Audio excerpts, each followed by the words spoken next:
Ayun, nakablock akong yung damit. Ibig sabihin, ang trabaho ko ngayon, jack of all trades. Pinakabit ba naman ako ng plaka ng kotse ni boss? Nalalaglag na ako. Sabi ko, bumili ng rivets, yung plastic. Hindi na, first aidan mo na lang. Sabi ko, uy, sige, wala problema. Binigyan ako ng ng 11 real. Alam mo, 11 real. Nasa 130 pesos to sa atin, mga 140. Kaya na yan, baka magbago pa isip. Tapos ngayon, ito, pagagawin ako ng letter.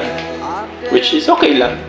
General, sabi niya, gumawa ka ng general letter informing the management of those big malls that what our competitors doing are really not acceptable.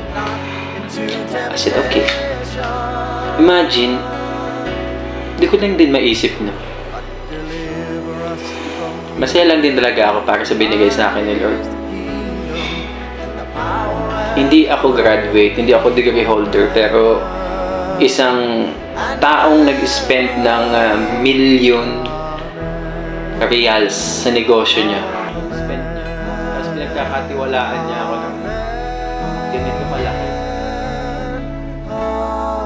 Kaya malaki ba masabi, thank you Lord. Thank you.